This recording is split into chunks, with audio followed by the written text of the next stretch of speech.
চলো আজ শশা রান্না করব। মুরগির মাংসের এই ঠ্যাং টুং এগুলো রাখছিলাম, কিছু হাড্ডি টাড্ডি এগুলো দিয়া তোমাদের সাথে গল্প করব।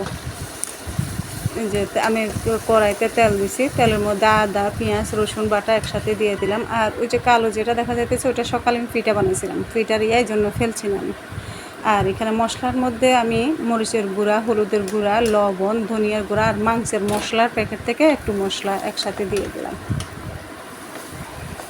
দেওয়ার পরে আমি তেলের মধ্যে ওই মশলা একসাথে কষাইতেছি, যে রসুন বাটা আদাগুলো একসাথে যে থেতলে করে নিয়েছি ওগুলোর সাথে।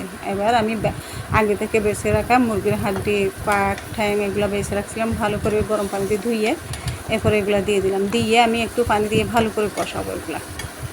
অনেকে মনে করে যে আমি শশায় রান্না করব, অনেকে মনে করে যে শশা মানে শুধু সালাদ খাওয়া, শশাকে আর কোনোভাবে খাওয়া যায় না। শশা আমি অনেকভাবে রান্না করতে পারি, যেটা মসুর ডাল দিয়ে রান্না করি আমি, তোমার মাংস দিয়ে রান্না করি, মাছ দিয়ে রান্না করি, শশার সালাদ। আর আমরা চিটাঙ্গে আর একটা শশা একেবারে যখন পাইকে যায় বা বড় হয়ে যায় তখন শশার মুরব্বা রান্না করে।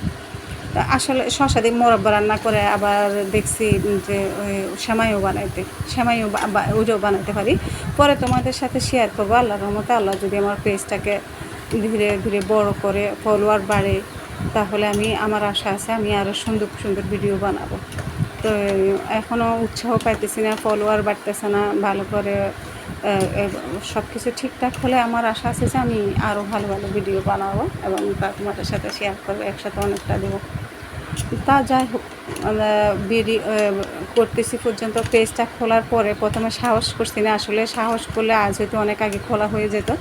তাও যাই হোক খুলছি। খোলার পরে যেহেতু ভাড়া থাকে সব জায়গায় একরকমও না, যে কিচেন টিচেন সব সুবিধা মতো পাওয়া যায় না। আমি যেহেতু মফস্বল শহরে থাকি, এরপরে যাই হোক তো অনেক কিছু শিখছি এ পর্যন্ত। মোটামুটি মনে হয় যেন প্রতিনিয়ত শিখতেছি। তো যারা ভয় করো পেজ খুলে ফেলো, ভয়ের কোনো ইয়ে নেই। তো করতে করতে শেখা হয়। আসলে যে কোনো জিনিস আগে থেকে শেখা হয় না, কেউ মার পেট থেকে শিখে আসে না, সব করতে করতে শিখে। এর মধ্যে আসলে আমি শশা দিয়ে দিয়েছিলাম, শশা দিয়ে ভালো করে কষাইছি অনেকক্ষণ। কষানো করে এবার আমি পরিমাণ মতো পানি দিতেছি, পরিমাণ মতো পানি দিয়ে এগুলোকে আমি হাই হিটে অনেকক্ষণ উতরাবো। অনেকক্ষণ বলতে 10-15 মিনিটের মতো উতরাবো ভালো করে।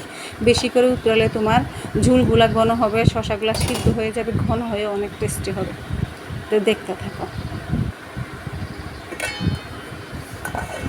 মাছ আমি ঢাকনাটা উল্টা দেখলাম, দেখো ঘন হয়ে গেছে, ঘন হয়ে ঝুলগুলা অনেক ঘন হয়েছে। তারপর আমি খেয়ে দেখছিলাম, সেরকম স্বাদ হয়েছিল, মানে সব কিছু সুন্দর হয়েছে, অনেক স্বাদ হয়েছিল।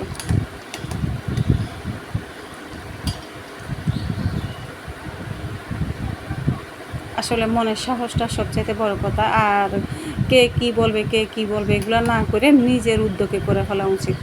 মানে পাশে লোকে কিছু বলবে এটা না ভেবে নিজেরটাই নিজে করা উচিত। আর কেউ কিছু বললে এটা কান না দেওয়া উচিত। আমি মনে করি যে এরা এদের উত্তর পরে ঠিকই পেয়ে যাবে, তো চালিয়ে যাওয়া উচিত। আমি মনে করি যারা নতুন নতুন পেজ খুলছো তাদেরকে আমি উৎসাহ দিতেছি, করে ফেলো। অথবা যারা খুলবে চিন্তা ভাবনা করছো, করে ফেলো। অনেক সুন্দর, কালারটা অনেক সুন্দর হয়েছে, খেতেও কিন্তু অনেক স্বাদ হয়েছিল।